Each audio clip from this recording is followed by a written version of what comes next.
We're going to look at one of the case studies, Transtel, a violation of US sanctions on Iran out of Singapore.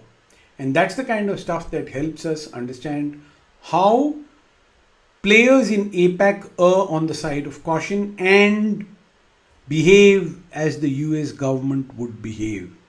Not even as the US government would have them behave, but they pretty much sometimes step into the shoes of the government, and it can be said, are more loyal than the king. So, here's a case in Singapore. CAC Transtel contracts with Iran for the delivery and installation of telecom equipment. The Singapore bank warned Transtel, and once it came to know of the contract, and took an assurance that Transtel would not use the Singapore bank for any Iran transactions. Now, Transtel hired contractors for installation services in Iran, and that contract for installation was denominated in dollars. And that's the point to understand, that if the invoice is in dollars, the settlement is going to be dollars, then it involves a bank in New York. 104 invoices totaling 11.11 million, and some of the contractors were Iranian.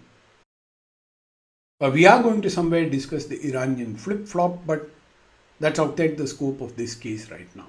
Okay.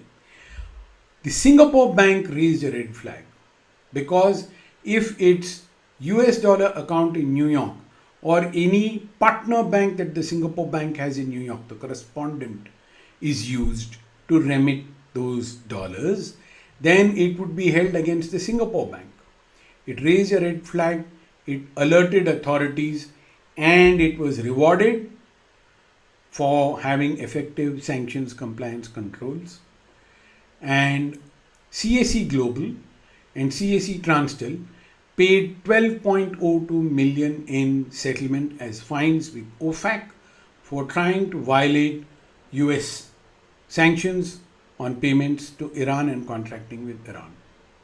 Now, the cases and issues relate more to the implement of global sanctions in the region. You will find in APAC plenty of hotspots, sanctions hotspots.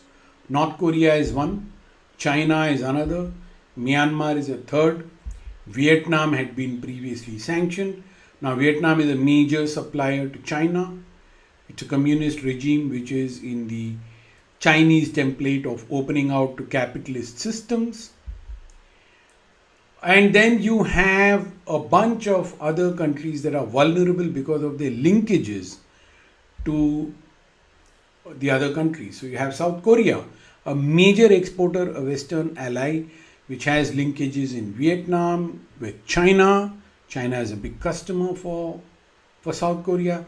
China itself is a major supplier to the United States, but has a very close friendship with North Korea, which is something we will be examining very closely in more than one scenario, not just while looking at North Korea as a country, not just while looking at China as a country, but also when looking at human rights and slavery and looking at supply chain linkages.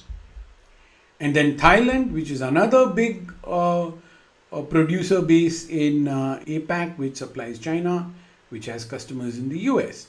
So you have all these issues in APAC, and you have America wanting APAC to be in its sphere of influence, not to ignore the tiny island of Taiwan, which we will discuss separately. You can see the Taiwanese island on the right top of the map over here.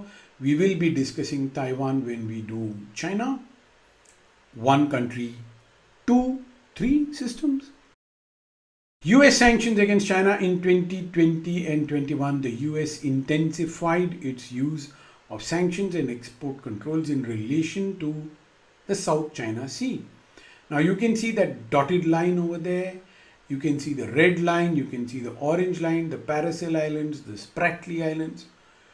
All these islands are coveted by China. China makes claims, territorial claims. The red lines, which is pretty close to Vietnam's claims, Malaysia's claims, Indonesia's claims, Japan's claims, Philippines' claims. So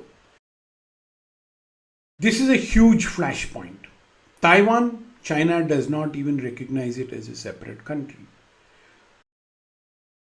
And the area is rich in oil, gas, mineral resources, and then very importantly, it's a majorly busy shipping corridor. So all the ships that pass through this area, if this area is indeed controlled by China, are liable to be stopped and checked by China.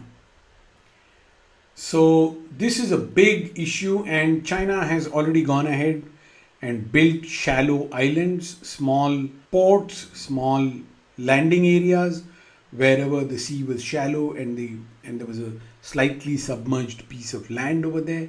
They've built on it, and you can see the map over there. It has got a range of military facilities across these disputed territories. So US is busy sanctioning China for all this. US also has sanctions against China. In the western provinces, they have corralled over 1 million Uyghur Muslims into education camps to re-educate them. China perceives them as pursuing a culture which is different from Chinese culture, Chinese nationalism, and prone to extremist Islamist tendencies from other countries in Central Asia and Afghanistan to the south, and so on and so forth. And so is being accused of imposing the will of the Chinese government on these people, trampling on their human rights. Families have been separated. The men folk are in the internment camps that you can see there on the left bottom. And on the right top, you can see the families are shorn of any. That's the ethnic Uyghurs.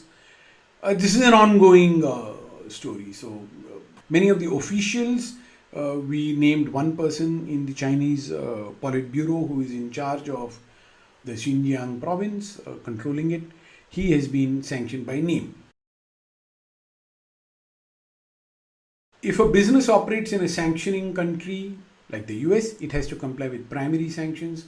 If it operates in the target country or any third country, it has to contend with secondary sanctions, and that aim to indirectly stretch the jurisdiction of the sanctioning country.